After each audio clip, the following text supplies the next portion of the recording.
ठीक है, स्टार्ट कर रहे हैं आज से क्लास को।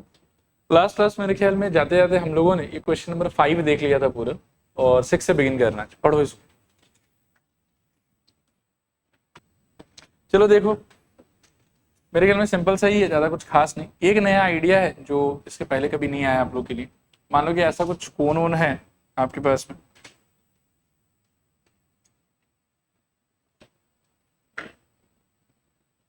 इस टाइप का, और कोनिकल टोम का मतलब हो गया ऐसा कोई बिल्डिंग टाइप स्ट्रक्चर जो जिसका शेप मतलब कौन सा मिलता जुलता हो, ठीक है ना।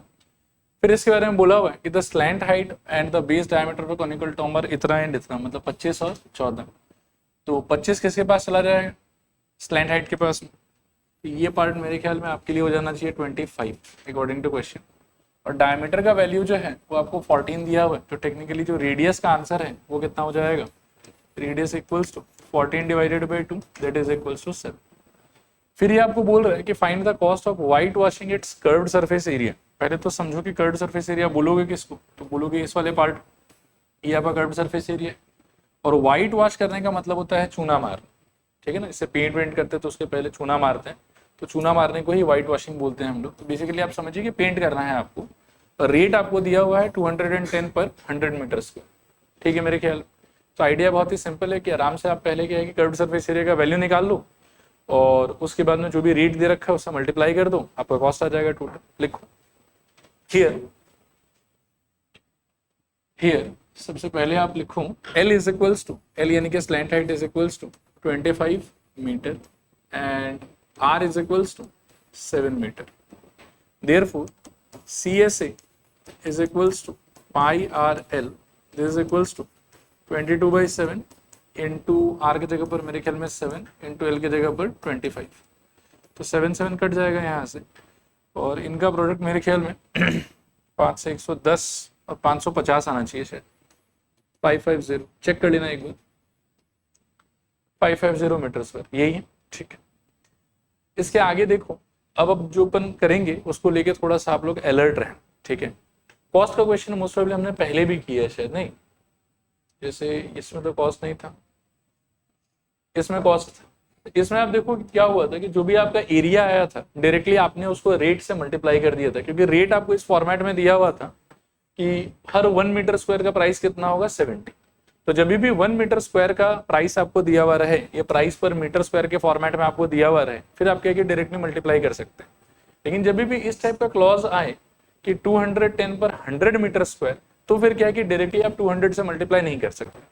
आया बात समझ? 210 जो है वो आपके 100 मीटर स्क्वायर का प्राइस है, ना कि 1 मीटर स्क्वायर का, इसलिए 210 से डायरेक्ट मल्टीप्लीकेशन नहीं होगा। इस टाइप के सिचुएशन में आप बस ये याद रखना कि मल्टीप्लाई करना क्या चीज से, तो मल्टीप्लाई आपको करना है जो भी ये पैसा का वैल्यू है और जितने भी एरिया को ये रिप्रेजेंट कर रहा है, ठीक है ना, उनका आपको पहले लेना पड़ेगा रेशियो 210 डिवाइडेड बाई 100, और ये जो भी फ्रैक्शन बनेगा आपका, ये हो गया आपके पर मीटर स्क्वायर का रेट, और उससे आपको अपने टोटल एरिया को मल्टीप्लाई करना। तो whenever the rate is given in such a way जहां पर एरिया का वैल्यू 1 मीटर स्क्वायर नहीं बताया हुआ है कि इतना रुपया पर मीटर स्क्वायर या इतना रुपया फॉर 1 मीटर स्क्वायर, तो उस केस में आप पहले क्या कीजिएगा, टोटल रुपया डिवाइडेड बाई टोटल एरिया जितना वो कवर कर रहा है, ये रेशियो ले लीजिए आप, और जो भी ये रेशियो है आपका, ये पर मीटर स्क्वायर का प्राइस हो जाएगा, उससे आप आराम से क्या फर्दर मल्टीप्लाई कर दीजिए। अब पूछोगे कि ये आया कैसे, तो आया ये यूनिटरी मेथड से, ठीक है ना। लेकिन वो हम लोग को नहीं शो करने से भी चलता है, हालांकि मैं एक बार एक्सप्लेनेशन के लिए चाहो तो दिखा देता हूँ। देखो यहाँ पे जैसे हमको बताया हुआ है कि 100 मीटर स्क्वायर का कॉस्ट कितना है बताओ, 210। अब यहाँ से यदि हमको 1 मीटर स्क्वायर का कॉस्ट चाहिए तो यूनिटरी मेथड से कितना हो जाएगा, 210 डिवाइडेड बाय 100। लेकिन ये वाला पार्ट अगर शो नहीं भी करोगे ना तो भी चलेगा, आप डायरेक्टली जो है वो इसको यूज कर सकते, ठीक है। लिखो आगे, पहले तो यहाँ मेंशन कर देना 550 मीटर स्क्वायर, फिर लिखना now cost is equals to 550 into 210 divided by 100। 550 is into 210 divided by 100, 2 zero शायद कट जाएगा, और 55 इंटू 21 चाहिए आपको। देखो एक बार कितना आ रहा है, 1155। इसका यूनिट हो जाएगा रुपीस 1155, ठीक है मेरे ख्याल। चलो अगला क्वेश्चन देखो, A joker's cap is in the form of right circular cone of base radius इतना and height इतना, find the area of sheet required to make 10 such caps. ठीक है, एक बार अच्छे से पहले सोच लो 10 सेकंड, फिर बात करते हैं। एक बार 2 मिनट के लिए मेरी तरफ फिर से देखना। यहां पर भी हम पहले एक कोण बना लेते हैं थोड़ा सा। मानो कि ये वाला आपका कैप है,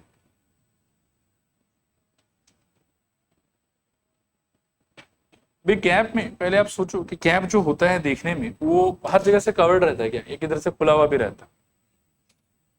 मेरे ख्याल में कैप अगर बोल दिया है कि ये वाला जो स्ट्रक्चर है वो कैप को रिप्रेजेंट कर रहा है, तो इट इज क्वाइट ऑब्वियस, ठीक है, कि ये वाला पार्ट तो आपका पैक्ड रहेगा, ठीक है ना, कैप के नाम पे, और ये जो पार्ट है बेस वाला ये खुला हुआ रहना पड़ेगा। अगर बेस वाला पार्ट भी पैक कर दोगे तो फिर उस कैप को आदमी पहनेगा कैसे, ठीक है ना। तो नीचे वाला जो सर्कुलर एरिया जिसको मैंने शेड किया था यहाँ पे, वो वाला पार्ट काइंड ऑफ खुला हुआ रहेगा। अब नेक्स्ट सवाल उठता है कि अगर इस टाइप का कोई स्ट्रक्चर आप बनाना चाहते हैं पेपर के हेल्प से या क्लोथ के हेल्प से या कोई भी चीज के हेल्प से, तो एक कैप बनाने में आपको एरिया कितना यूज होगा वो सोचना है, और एक कैप बनाने में एरिया कितना यूज होगा वो आप सोचो कि टेक्निकली कौन से फॉर्मूला की हेल्प से आपको मिल सकता है। तो मेरे ख्याल में ये सिचुएशन के हिसाब से CSA से मिल सकता है। अब एक कैप में लगने वाला पेपर, क्योंकि यहाँ पर पेपर का ही बनाना ना अपने को, कुछ बोला नहीं है, पेपर का ही बनाना है, तो एक के अंदर में लगने वाला जो पेपर का अमाउंट है वो इसके CSA के इक्वल हो जाएगा। फिर आपको टोटल कितना कैप बनाना है 10, तो CSA का जो भी आंसर आएगा उससे किससे मल्टीप्लाई कर दोगे आप 10 से।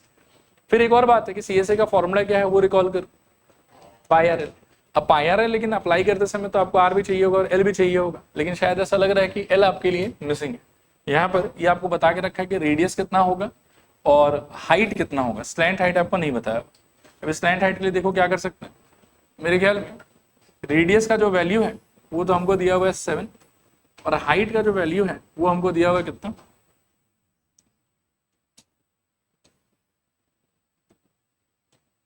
हाइट हमको दिया हुआ है 24, तो ये वाला पार्ट हो गया हमारे लिए 24। तो स्लैंट हाइट को थोड़ी देर के लिए अगर आप L मान लेते हो, लिखना स्टार्ट करो, तो आप ऐसे स्टार्ट कर सकते हो कि L square is equals to 24 square plus 7 square, this is equals to 576 plus 49, solve करने पे 625, ये L स्क्वायर का आंसर है। तो L का आंसर यहां से 25, L इज इक्वल्स टू 25। आगे लिखना, cloth required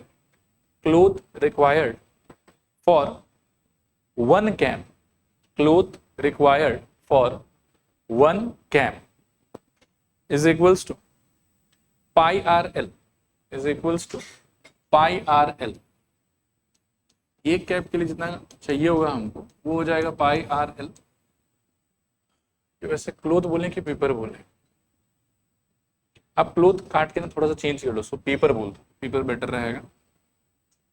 pi RL this is equals to 22/7 into are के जगह पर फिर से 7 और L के जगह पर मेरे ख्याल में 25, तो 7 7 गॉन, और इनको मल्टीप्लाई करोगे तो फिर से 550, और unit is going to be centimetres. आगे लिखो नाउ, पेपर रिक्वायर्ड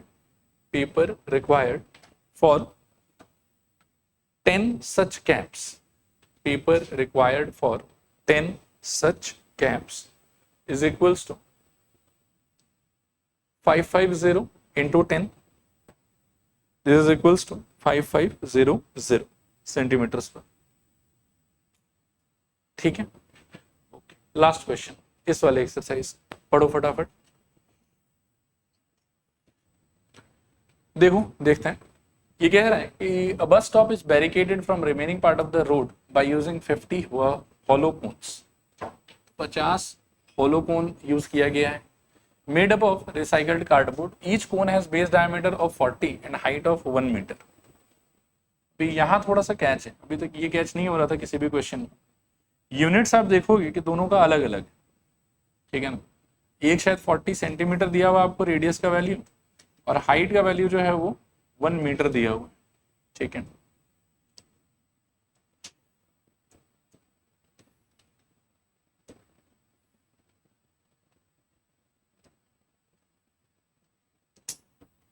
देखना है यहाँ पे हाइट आपका हो गया 1 मीटर और रेडियस आपका हो गया एक तरीके से यहाँ पर 40 सेंटीमीटर।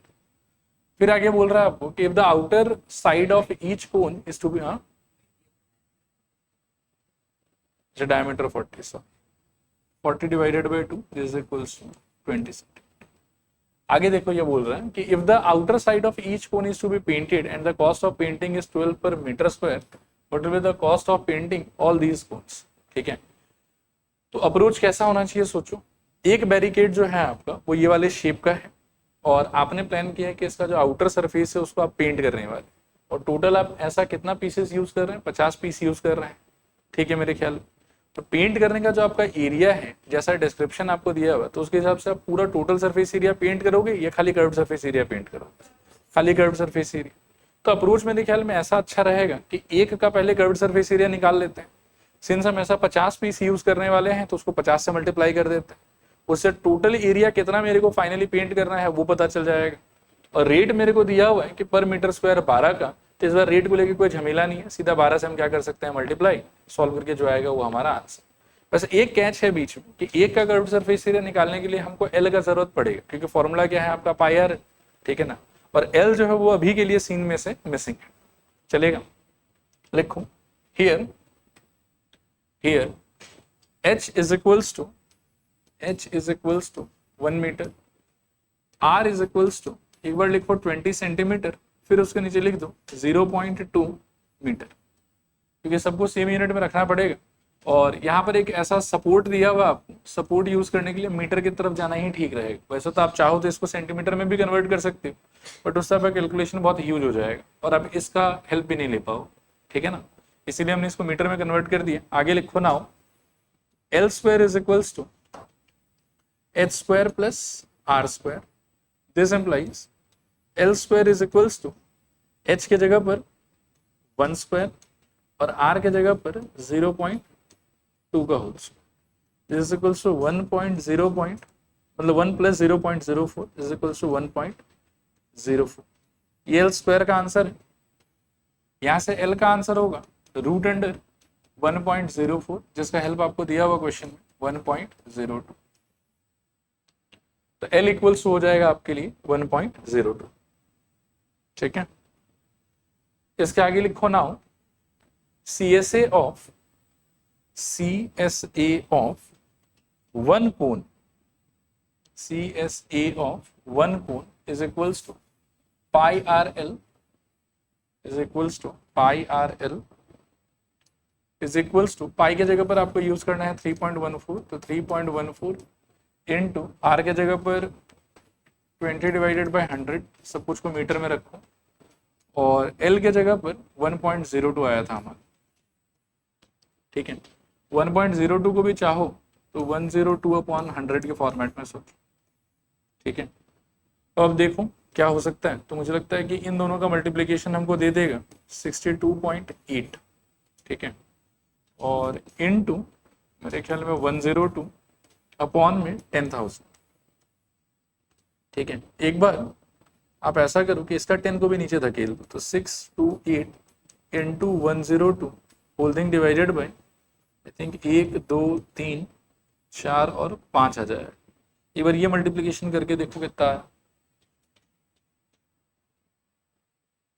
देखो यहाँ पे तो प्रोडक्ट आपका कितना आया, 64056 डिवाइडेड बाई ये 1 लाख हो गया, तो 1 2 3 4 5 6। एक बार मैं बोलूँगा कि इसको अभी भी ऐसे ही छोड़ दो, कुछ छेड़ना मत, क्योंकि ये जो है ये मेरे ख्याल में एक कोन का कर्व्ड सरफेस एरिया आया है हम लोग, लेकिन अभी तो बहुत आगे जाना है हम लोग। अच्छा कर रहे हैं, उस पर जाएंगे। मतलब अभी मैं इसमें डेसिमल कन्वर्जन नहीं करना चाहता, क्योंकि एक तो इसको 50 से मल्टीप्लाई करना है 50 कोन में कन्वर्ट करने के लिए, और फिर कॉस्ट पता करने के लिए 12 से भी मल्टीप्लाई करना है, तो अभी बहुत मल्टीप्लीकेशन बचा हुआ है। ठीक है, इसीलिए इसको अभी डेसिमल में कन्वर्ट नहीं करेंगे। आगे लिखो नाउ, फ्रैक्शन में ही छोड़ दो और फर्दर लिखो now area of 50 cones, area of 50 cones, इसमें लिखो 64056 upon 1 lakh into 50, 64056 upon 1 2 3 4 5 into 50। तो एक मेरे ख्याल में 0 कम हो जाएगा आपका, बाकी उस 5 से मल्टीप्लाई करके देखो इसको कितना आएगा, 30 0 कैरी 3 25 और 3 कितना 322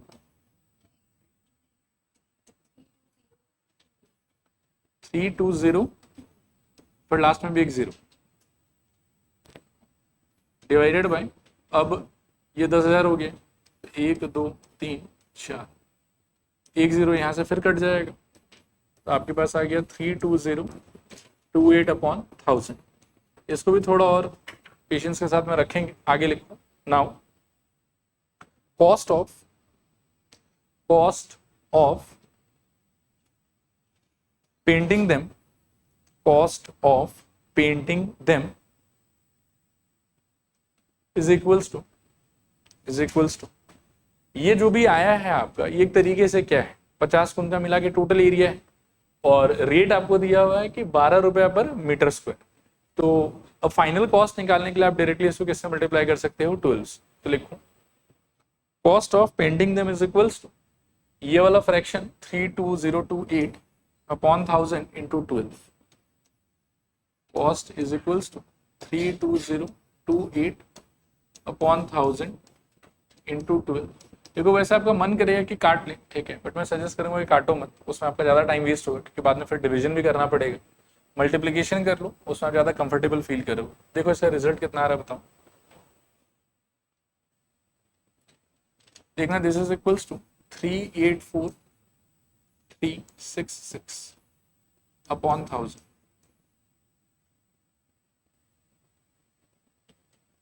थोड़ा चेंज होगा, ये वाला 336 होना चाहिए अपॉन 1000, और डेसिमल शिफ्ट करोगे तो ये हो जाएगा मेरे ख्याल में 384, 3 डिजिट शिफ्ट होगा तो 0.336, ठीक है। अब यहाँ पर मैं फिर से सजेस्ट करूंगा, देखना कि काटना मत, काटने से ये और ज़्यादा बर्बाद हो जाएगा। ये मल्टीप्लिकेशन फिर भी आप अफोर्ड कर सकते हो, लेकिन काटने के अंदर जो डिवीजन करना पड़ेगा वहाँ गलती करने का चांसेस ज़्यादा है, ठीक है। तो बेटर है कि ये मल्टीप्लिकेशन करो और फिर 1000 की वजह से जो भी शिफ्टिंग होगा वो करो, ठीक है। अब इसके साथ में ये पहला एक्सरसाइज आप लोग का पूरा खत्म। चलो ठीक है, तो इसके साथ में आप लोग का कोन का जो पहला एक्सरसाइज था वो खत्म। नेक्स्ट हेडिंग लगाओ आप लोग, स्फीयर। स्फीयर, SPHERE, स्फीयर, ये वाला SPHERE, स्फीयर। देखिए जितना ऑब्जेक्ट्स है रियल लाइफ में आपने सबको कभी ना कभी देखा ही होगा। ये वाला हो गया आपका टेनिस बॉल, ये हो गया मेटेलिक बॉल, ये भी बड़ा साइज का मेटेलिक बॉल ही है। ये हो गया मौसमी, स्ट्रेट लाइन, नॉर्मल लाइन भी देख सकते हैं, नींबू, लेमन, वो भी जो है वो इसी शेप का आता है। तो ये वाले शेप को बेसिकली हम लोग क्या बोलते हैं, स्फीयर। अब जैसे आप अगर कोन को रिकॉल करोगे तो कोन के अंदर में क्या था कि दो टाइप का सरफेस था। एक मान लो कि जैसे कैप का बात करें तो एक ये ऊपर वाला पार्ट और एक उसके नीचे वाला पार्ट। नीचे वाला पार्ट बेसिकली होता था सर्कल के शेप, और ऊपर वाला पार्ट कोई स्टैंडर्ड शेप नहीं है, ठीक है, जिसको हम लोग कर्व सरफेस एरिया कहते थे। लेकिन स्फीयर में ऑन कॉन्ट्ररी अगर आप देखोगे तो एक ही सरफेस है जो कंटिन्यूअस पूरा का पूरा घूम रहा है। जैसे कोन के अंदर में दो था ना, एक टेढ़ा वाला और एक नीचे का बेस, जैसे स्फीयर के अंदर में दो नहीं है, एक ही है। और सिंस वहां दो था इसीलिए हमने 3 टाइप का एरिया पढ़ा, एक बेस का एरिया, एक कर्व्ड सरफेस एरिया, फिर दोनों का सम टोटल ले ले तो टोटल सरफेस एरिया। लेकिन स्फीयर के केस में वैसा कोई माथापेची नहीं है, एक ही एरिया है, वही कंटिन्यूसली चल रहा है। तो इसमें बस एक ही फॉर्मूला पढ़ेंगे हम लोग कि surface area of the sphere. इसी को आप चाहो तो टोटल सरफेस एरिया बोल लो, इसी को चाहो तो ओपन सरफेस एरिया बोल लो, इसी को चाहो तो कर्व्ड सरफेस एरिया बोल लो, जो बोलना है इसी को बोलो, फॉर्मूला लेकिन एक ही हो। जैसे कोन के केस में 3 अलग अलग फॉर्मूला है, पहले CSA का अलग फॉर्मूला, एरिया बेस का अलग फॉर्मूला, फिर दोनों का सम टोटल ले लो तो टोटल सरफेस एरिया का अलग फॉर्मूला। स्फीयर में वैसा नौटंकी नहीं होगा, क्योंकि एक ही कंटिन्यूअस सरफेस है तो आप किसी पार्ट को छोड़ वगैरह नहीं सकते, ठीक है। और उस सारे सरफेस का टोटल मिला के एरिया का वैल्यू कितना होना चाहिए, 4πr²। क्लियर मेरे ख्याल में। उसके बाद में वॉल्यूम ऑफ द स्फीयर, इसको चलो बाद में देखेंगे, एक्सरसाइज इसका नहीं आ रहा। नेक्स्ट स्फीयर पढ़ने के बाद में अगला जो टॉपिक है वो आता है आपका हेमिस्फीयर। अब हेमिस्फीयर में क्या होता है, थोड़ा ध्यान से इसको समझने का ट्राई करना। सपोज करो कि ये नींबू है आपके पास में और इसके बीचों बीच आप ऐसे काट देते हो, ठीक है। तो होगा क्या, पहले अगर आपके पास में नींबू था इस शेप में, सोचना अच्छे से, और फिर आप इसको बीचों बीच बिल्कुल काट रहे हो ऐसे, तो जब ये नींबू कटा हुआ नहीं था ना, तब इसके सरफेस एरिया का मतलब था ये पूरा ग्रीन छिलका वाला पार्ट, ठीक है। कटने के बाद में क्या होगा, देखो इसका 2 पार्ट निकलेगा, एक निकलेगा ऐसा और एक निकलेगा सपोज करो ऐसा, ठीक है। मतलब यही दोनों जो है वो चिपक के कंप्लीट नींबू बना रहा था, ठीक है। इनफैक्ट चाहो तो मैं इस वाले पार्ट को थोड़ा सा ग्रीन कलर से मार्क कर देता हूँ ताकि आप फील ले लो अच्छे से। तो ये जो पूरा बड़ा सा नींबू था आपका, इसको तो हम कहते हैं कि स्फीयर। पर इसमें सरफेस एरिया के नाम पे एक ही सरफेस है जो आपके लिए एक्सेसिबल है, वो है इसका पूरा छिलका वाला पार्ट। लेकिन जब आप बीचों बीच इसको ऐसे काट देते हैं तो काटने के बाद में क्या होता है कि वो जो आधा कटा हुआ नींबू वो ऐसा दिखेगा। इसमें भी छिलका वाला हिस्सा पहले भी था, अभी भी है, कोई इशू नहीं। लेकिन इसमें साथ ही साथ पल्प वाले पोर्शन का भी एक्सपोजर मिल गया अब आपको, जो आप पहले टच नहीं कर पा रहे थे, अब आप उसको टच कर सकते हैं। ठीक है, तो सिंस इसका टोटल सरफेस एरिया 4πr² था, तो आधा काटने के बाद में आधा छिलका वहां चला गया, आधा छिलका यहाँ चला गया, तो छिलके वाले पार्ट का जो एरिया है ना, वो तो हो जाएगा आपका 2πr², क्योंकि 4πr² इसका था, तो छिलके वाले पार्ट के पास में आधा चला जाएगा। और ये जो पल्प वाला पार्ट कट के निकलेगा नया शेप, ये बेसिकली होगा सर्कल, और इसका भी एरिया कितना होगा टेक्निकली πr²। तो स्फीयर के अंदर में तो दो सरफेस नहीं है, एक ही कंटिन्यूअस सरफेस, अगर पूरा नींबू एक साथ देखते हो तो। लेकिन कटने के बाद में जब ये हेमिस्फीयर में कन्वर्ट होता है तो इसके पास में दो सरफेस आ जाता है। नींबू से हम इस एग्जाम्पल को याद रखेंगे तो छिलके वाले पार्ट का एरिया कितना होगा 2πr², और जो नींबू का पल्प वाला पार्ट है उसका एरिया कितना हो जाएगा πr²। अब इसके अंदर में कोई अगर मेरे से पूछे कि कर्व्ड सरफेस एरिया क्या होगा, तो मैं सोचूंगा कि छिलके वाले पार्ट का बात चल रहा है, एंड आई विल से कि कर्व्ड सरफेस एरिया का वैल्यू कितना हो जाएगा 2πr²। फिर कोई पूछे कि टोटल सरफेस एरिया कितना होगा, देन आई विल से कि ओके छिलका भी पूछ रहा है और पल्प वाले पार्ट का एरिया भी इंक्लूड करके मांग रहा है, तो टोटल सरफेस एरिया मेरे लिए कितना हो जाएगा 2πr² plus πr², which is equals to 3πr²। Clear मेरे ख्याल में? और तो ज्यादा कुछ है नहीं, इसको भी देख लो एक बार कि curved surface area of hemisphere is 2πr², total surface area of the hemisphere will be 3πr², और वॉल्यूम का बात बाद में करें जब एक्सरसाइज आएगा तो। ठीक है, तो एक बार मैं फिर से पूछ लेता हूँ, स्फीयर का टोटल सरफेस एरिया बताओ 4πr², हेमिस्फीयर का टोटल सरफेस एरिया 2, ये 3, टोटल में 3πr², और कर्व्ड सरफेस एरिया का मीनिंग क्या सोचोगे, नींबू का छिलका, अध कटा हुआ नींबू का छिलका, और उसका एरिया का वैल्यू कितना हो जाएगा 2πr²। क्लियर मेरे ख्याल? ठीक है, तो थ्योरी आप लोग का इतना ही है। एक्सरसाइज स्टार्ट करते हैं, लिखो। देखो यहाँ पर हेडिंग भी लिख लेना आप लोग, एक्सरसाइज 11.2, एक्सरसाइज 11.2 पढ़ो। पहला क्वेश्चन पढ़ो। फर्स्ट वाले क्वेश्चन में बोला हुआ कि find the surface area of the sphere of radius इतना इतना इतना। ठीक है ना, स्फीयर के सरफेस एरिया का फॉर्मूला कितना है हम लोग के पास में 4πr², और तीनों केस में आपको r दिया हुआ है, r के अकॉर्डिंगली प्रोसीड करना। एक बार हम नंबर 1 ट्राई कर रहे हैं, देखो क्या हो जाएगा। Surface area is equals to 4πr²। जब कुछ बोला नहीं है तो पाई को 22/7 ही लेंगे। हाँ, सो 4 इंटू 22/7 इंटू आर के जगह पर आई थिंक 105/10 इंटू 105/10, फिर 7 से कट जाएगा मेरे ख्याल में 15, 10, एक 10 तो लग रहा है कि पूरा कट जाएगा, 5 से काटो तो शायद 3, ये वाला 2 और ये वाला 11, और दूसरा 10 भी लग रहा है कि पूरा कट जाएगा, 5 से इसको भी काट लो तो 21, और ये वाला फिर से 2, और ये अगर यहाँ से काट लोगे तो 2 आ जाएगा। देखो यहाँ से मेरे ख्याल में 22 और वहां से मेरे ख्याल में 63, 63, ये प्रोडक्ट करके देखो कितना है।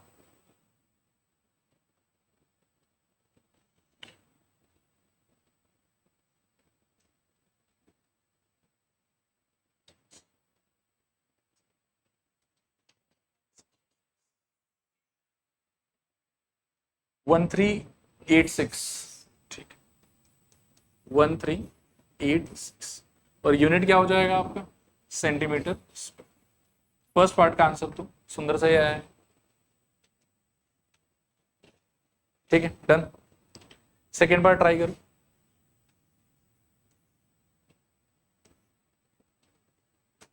सेकेंड पार्ट में फिर से देखूं, सरफेस एरिया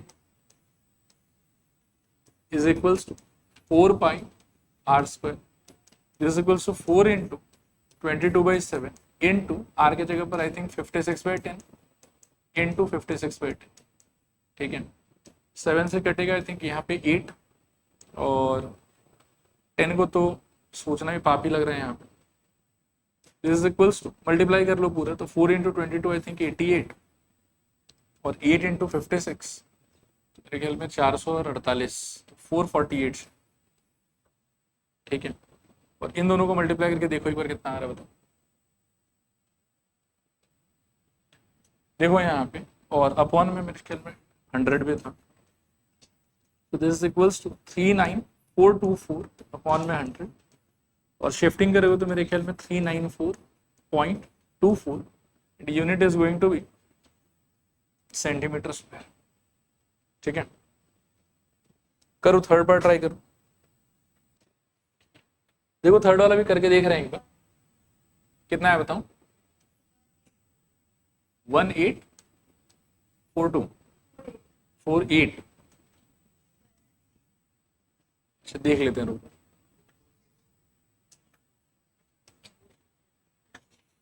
ठीक है मैं कर रहा हूं एक से।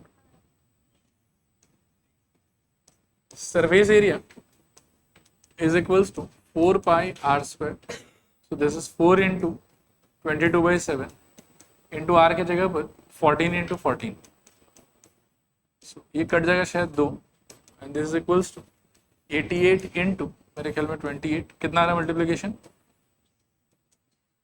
2464, और unit is going to be again centimetre.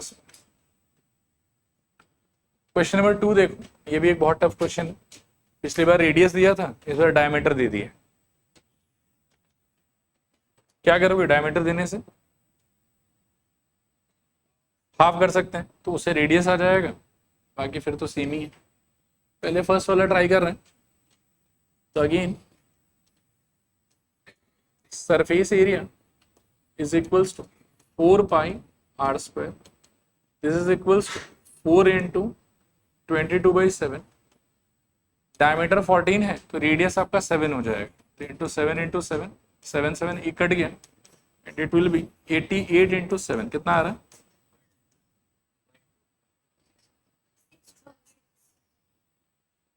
56, 560 और 56, 616 से आना चाहिए सही, सेंटीमीटर स्क्वायर। सेकेंड वाला देखो सेम ही है, surface area is equals to 4 into 22/7, और रेडियस की जगह पर 21 डिवाइडेड बाई 2, 21/2, फिर मेरे ख्याल में 7 का कट के 3, ये 2 मिलके 4 से कट गया, यहाँ पर 66 इंटू आई थिंक 21, तो 132, 1320 और 66, 1386 से आएगा शायद इसका, 1386 सेंटीमीटर। थर्ड पार्ट भी देख लेते हैं, surface area is equals to 4 pi r square, this is equals to 4 into 22/7 into r के जगह पर 35/20 कर सकते हैं हम लोग आधा करने के लिए, और ये वाला भी 35/20। देखो ये चीज एक बार एक्सप्लेन कर देता हूँ, d है आपका 3.5, तो टेक्निकली r होगा आपका 3.5 डिवाइडेड बाई 2, और फ्रैक्शन में कन्वर्ट करोगे तो ये हो जाएगा 35 डिवाइडेड बाई 20, तो उस हिसाब से सीधा यहाँ लिखना, ठीक है ना। बाकी आओ कैलकुलेशन देखिए, 7 से 35 मेरे ख्याल में 5, और ये पूरा 20 उड़ा ही दो, 4 5 20, तो ये वाला 20 गया, एक सेकंड देख लेता हूँ, फिर एक 2 काट सकते हो शायद 11, और यहाँ पर मेरे ख्याल में 10, और 11 इंटू 35 तो 385 अपॉन 10, डेसिमल शिफ्टिंग से this should become 38.5, and unit is going to be इस बार मीटर स्क्वायर, ठीक है।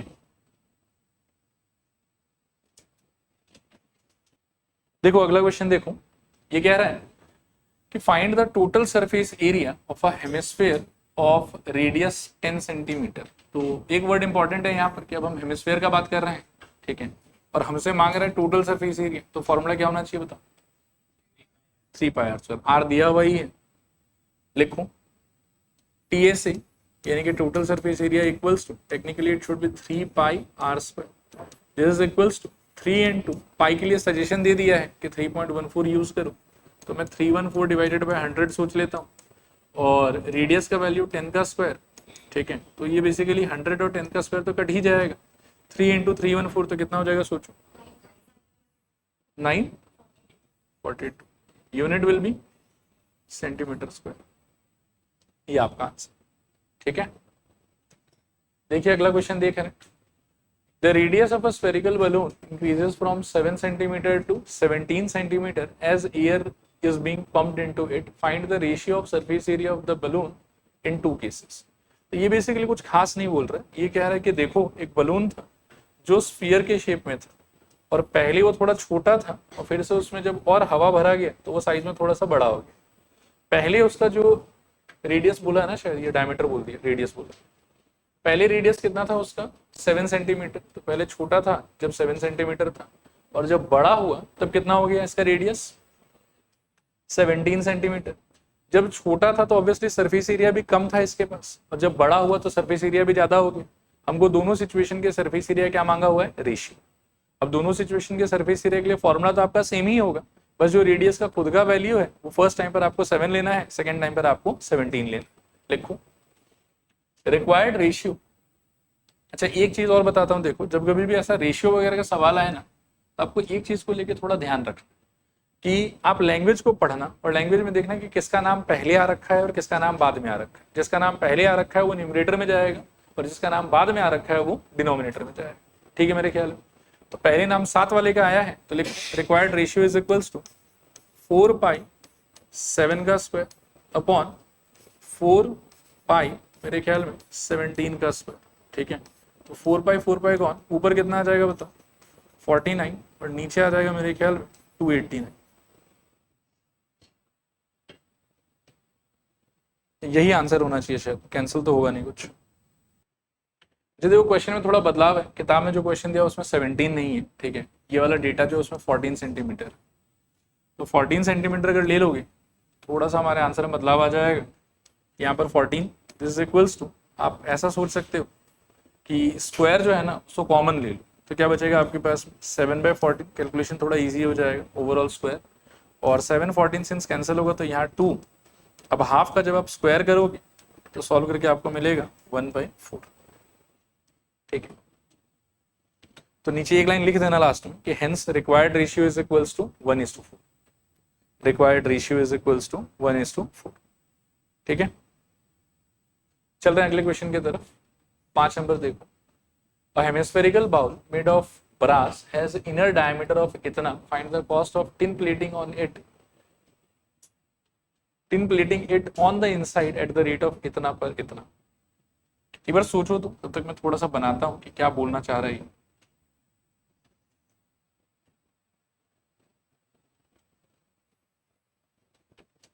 क्या बोल रहा है सोचो एक बार।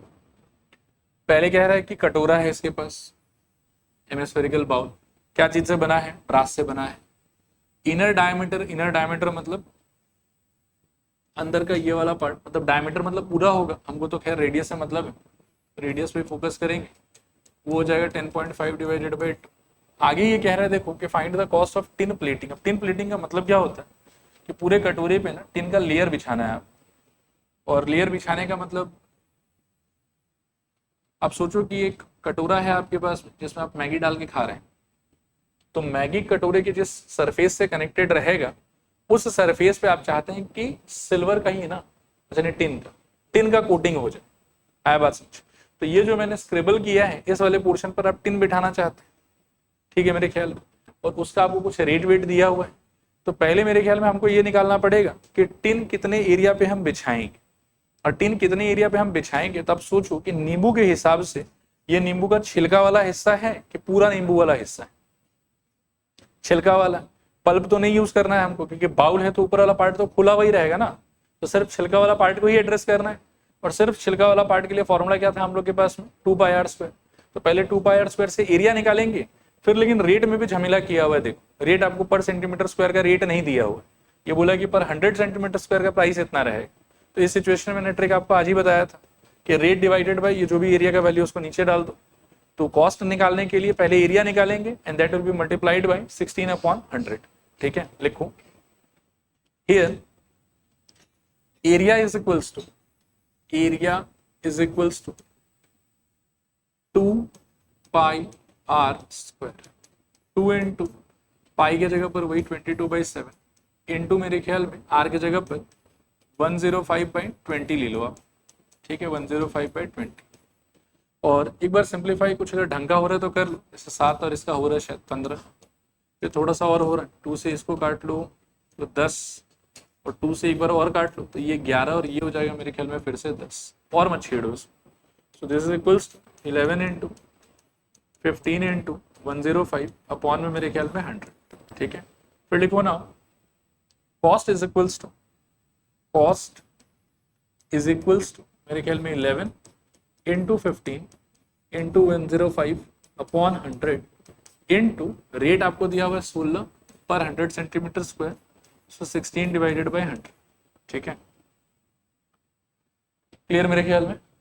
अब थोड़ा देख लेते हैं कि और कुछ कटवट रहा है क्या।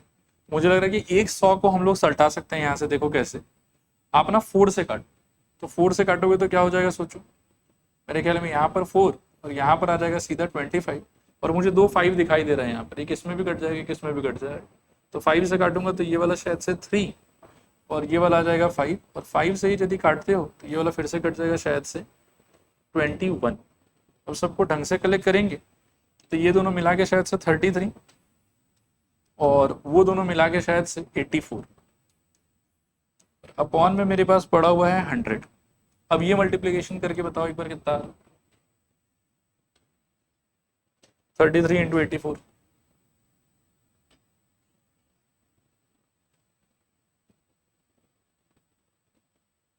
ठीक है। देखो कैलकुलेशन फिर फाइनली 2772 आ रहा है हमारे पास में, 2772 अपॉन में 100, सिंप्लीफाई करेंगे तो ये हो जाएगा 27.7, और लास्ट वाले का यूनिट रहेगा आपके लिए रुपीस, ठीक है।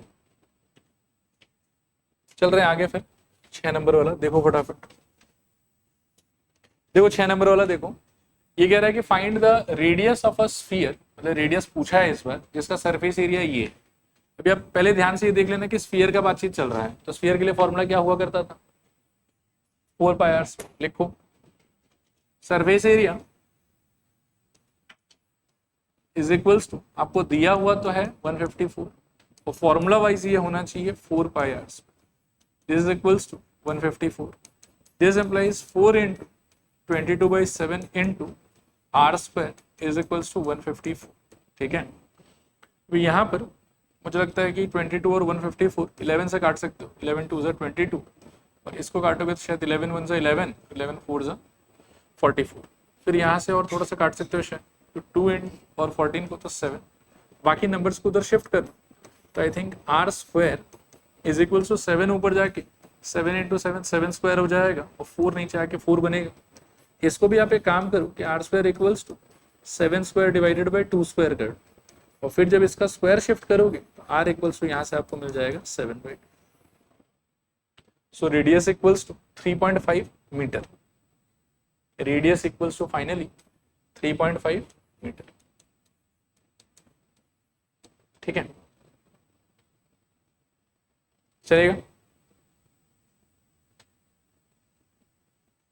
करो फटाफट कॉपी करो, ठीक। अगला क्वेश्चन देखो, the diameter of a moon is approximately 1/4 of the diameter of the earth, find the ratio of their surface areas। सोचो तो एक बार क्या बोलना चाह रहे हैं, आओ देखते हैं। कॉमन सेंस से भी सोच सकते हैं वैसे थोड़ा सा, मून और अर्थ में बड़ा कौन है छोटा कौन है, अर्थ बड़ा है और मून छोटा है, ठीक है ना। अभी कितना बड़ा कितना छोटा है वो चीज का आइडिया थोड़ा सा क्वेश्चन में दिया हुआ, मान लो कि ये मून है और सपोज करो कि ये वाला आपका अर्थ, ठीक है, इसमें मैं लिख देता हूँ ये है मून m, ये है अर्थ e। फिर हमको बोला है देखो कि the diameter of the moon is approximately 1/4 of the diameter of the earth. थोड़ा ध्यान से सोचना है इसको, हाँ। डायमीटर ऑफ द अर्थ को अगर ऐसे रैंडमली d मानो, क्योंकि वैल्यू तो कुछ दिया नहीं, तो क्वेश्चन के लैंग्वेज के हिसाब से उस मोमेंट सिचुएशन में diameter of the moon technically कितना हो जाएगा, d/4, क्योंकि बोला है कि 1/4 होना चाहिए। फिर अगर अर्थ का डायमीटर d है तो उसका मेरे को कोई काम है नहीं, क्योंकि मैं तो जो भी कुछ करूंगा वो रेडियस से हेल्प से करूँ, तो डायमीटर का तो कुछ नहीं करना है मेरे को, तो मैं इमीडिएटली नेक्स्ट मोमेंट इसके रेडियस पे फोकस कर लूंगा and that will become half of the diameter, ठीक है। सिमिलरली इसके केस में भी if you want to focus on radius that is suppose to be half of what, diameter, so ये हो जाएगा half of d/4 which is equals to how much, d/8। तो पहले तो आपको बहुत ही ध्यान से सोच समझ के ये सब चीज का व्यवस्था करना। उसके बाद ये बोल रहे कि find the ratio of the surface areas. अभी थोड़ी देर पहले मैंने बोला था कि जब भी रेशियो निकालने का सवाल आए, you have to be very careful to understand कि किसका नाम पहले लिया। जिसका नाम पहले लिया हुआ है वो रेशियो के न्यूमरेटर में आके बैठेगा, और जिसका नाम बाद में लिया हुआ रेशियो के डिनोमिनेटर में जाके बैठेगा। किसका नाम पहले लिया हुआ है? मून का। तो रेशियो निकालते समय क्या होगा, देखो, required ratio is equals to TSA of moon divided by TSA of earth, ऐसा होना चाहिए। तो TSA ऑफ मून का फॉर्मूला क्या हो जाएगा, 4 पाई r स्क्वायर होना चाहिए, लेकिन मून के लिए बात करें तो मून के रेडियस का स्क्वायर करेंगे, और TSA ऑफ अर्थ के लिए हो जाएगा 4 पाई रेडियस ऑफ अर्थ का स्क्वायर करें। दिस इज इक्वल्स टू 4 पाई तो ऐसे स्वाहा। अभी रेडियस ऑफ मून का बात करेंगे तो d/8 था, वैल्यू बिठा दो यहाँ पर, तो क्या हो जाएगा बताओ, d/8 का whole square divided by radius of earth का बात करोगे तो दैट वाज d/2, सो यहाँ हो जाएगा मेरे ख्याल में d/2 का होल स्क्वायर। खोल दोगे दोनों को तो ऊपर आपको मिल जाएगा मेरे ख्याल में d² डिवाइडेड बाय 64, और नीचे मिल जाएगा आपको d² divided by 16। This is equals to d² by 64 into 16 divided by d² gone, 16 और 64 का 4, so this is equals to 1/4। ये आपका आंसर, ठीक है। करें, कॉपी करें फटाफट, यहीं से स्टार्ट कर दो। देखो एक मिस्टेक, सही बात है, कर दिया मैंने 2 के स्क्वायर को बहुत बड़ा बना दिया। 2 के स्क्वायर का वैल्यू तो 4 ही होना चाहिए था, so this should be 4 divided by मेरे ख्याल में d²। 4 से इसको काटोगे तो यहाँ 64, d² कौन 4 और ये वाला 16, ठीक है 1/16 आएगा। This equals to 1 divided by 16, ठीक है। देखो इसको, देखो ध्यान से सुन, अब देखते हैं। इसमें ये बोल रहा है कि इसके पास में एक अजीब सा कटोरा है, अजीब सा कटोरा इन द सेंस मोटा है वो इसके हिसाब से, देखो इस टाइप का कुछ कटोरा जो है वो इंसुलेटेड है, इसमें कुछ भी आप डालोगे ना बाहर आपको फील नहीं हो। जो सामान आप डालोगे वो बेसिकली आप ऐसा समझो बस इसी पार्ट में आके भरा जाएगा, और बाकी ये कुछ लोहा वोहा का बना हुआ है, ये मटेरियल ही है, ठीक है ना। इस टाइप का कोई कटोरा है, और जिसके अंदर में हमको और भी कुछ इन्फॉर्मेशन दिया हुआ है। क्या इन्फॉर्मेशन से आप देखते हैं, ये कह रहे हैं कि hemispherical bowl is made of steel, बढ़िया बात है। 0.25 सेंटीमीटर थिक, थिक मतलब ये वाला पोर्शन, ठीक है ना, इसका वैल्यू हो गया 0.25। The inner radius of the bowl is 5 centimetre, मतलब अंदर वाला जो ग्रीन सर्कल आपको दिख रहा है उसके रेडियस का वैल्यू हमको दिया हुआ है 5 सेंटीमीटर, और हमको पूछा है कि find the outer curved surface area. अब आउटर कर्व्ड सरफेस एरिया का मतलब हो गया ये वाला पोर्शन आपसे पूछ रखा है, ठीक है। तो वापस से इसको अगर आप हेमिस्फेयर से कंपेयर करके देखते हो तो यू विल सी कि नींबू का छिलका वाला पार्ट ही तो है ही, ठीक है ना। तो फॉर्मूला तो हमारा क्या होना चाहिए 2πr², लेकिन पॉइंट ये है कि आर कौन सा यूज करें। तो आर जो है वो थोड़ा सा हम लोग को केयरफुली सोचना होगा, देखना ध्यान से। इसका मोटापा कितना है 0.25, और यहां से लेके यहाँ ग्रीन वाले बाउंड्री तक का लेंथ कितना है 5, लेकिन सिंस हमको बाहर वाले का बात करना है तो हमको यहाँ से लेके पूरा यहाँ तक का बात करना होगा, और यहाँ से लेके यहाँ तक का बात करने के लिए रेडियस हमारा कितना हो जाएगा 5 + 0.25। ये बात समझ में आ रहा है। यहाँ से लेके ग्रीन वाले की बाउंड्री तक इट विल बी 5, क्योंकि इनर रेडियस 5 है आपका, और फिर ये जो थिकनेस है, ये थिकनेस कितना बताया हुआ आपको 0.25। तो ओवरऑल जो बाहर तक का रेडियस का वैल्यू है आपका वो जाएगा 5 + 0.25, ठीक है। लिखो हियर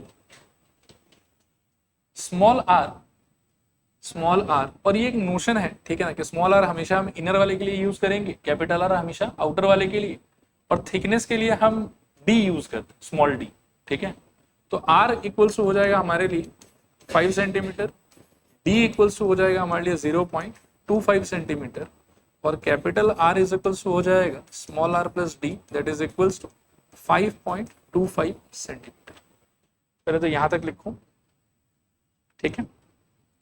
फिर इसके आगे लिखो the outer curved surface area, the outer curved surface area of the bowl, the outer curved surface area of the bowl is equals to 2 pi. आपको इनर चाहिए कि आउटर चाहिए? आउटर, तो रेडियस भी आउटर का ही यूज करिए। क्या हो जाएगा बताओ? कैपिटल आर का square. So this equals to 2 into pi के लिए कोई सजेशन तो है नहीं, 22/7 इंटू 525 डिवाइडेड बाय मेरे ख्याल में 100 और इंटू अगेन 525 डिवाइडेड बाय 100। ये कैलकुलेशन अपने को करना है। 7 से कट तो रहा शायद ही, 1 7 7 जा 49 और 5 जा 35 और बाकी 100 को छेड़ पाएंगे? लग तो रहा है कि हाँ छेड़ सकते हैं थोड़ा सा। 25 से काटो तो 3 जा और ये वाला 4 जा, फिर 2 से काटो तो फिर से एक बार 2, एक और 2 को स्वाहा कर दो तो 11। ठीक है, और मेरे ख्याल में नहीं छेड़ना है। ठीक है, तो ऊपर अल्टीमेटली आ रहा है हमारे पास 33 इंटू 525 अपॉन में 100। क्या आ रहा है कैलकुलेशन बताओ? 17325 अपॉन 100। सो अल्टीमेटली अपना आंसर हो जाएगा 173.25 and unit is going to be centimetre square. ये आपका आंसर। ठीक है, कर रहा है मैच? ठीक है, लास्ट क्वेश्चन देखो फटाफट। देखो वैसे तो इजी है, फर्स्ट पार्ट में बोल रहा है आपको, मतलब पहले क्वेश्चन में ऐसा बोल रहा है कि right circular cylinder just encloses a sphere of radius r. ठीक है, तो जब भी ये just encloses a sphere of radius r होगा ना, तो अपने दिमाग में फोटो ये वाला इमेजिन करो कि मतलब ऐसा स्फेरिकल बॉल जैसा कुछ है आपके पास में जो आपने एक सिलेंडर में घुसाया, और ये बॉल इस फोटो में उतना परफेक्ट वैसे है नहीं, बट होना ये चाहिए था कि ये जो बॉल है ना, वो आप ऐसा समझो कि इसके टॉप को और इसके बॉटम को टच कर रहा हो। जस्ट एनक्लोजेस का मतलब ये है। और जस्ट एनक्लोजेस के सिचुएशन में एक ही खास बात होता है। वो खास बात क्या है देखो यहाँ पे, कि स्फीयर के कॉन्टेक्स्ट में जो उसका डायमीटर होगा ना, सेम लेंथ सिलेंडर के लिए उसका हाइट हो। आया बात समझो?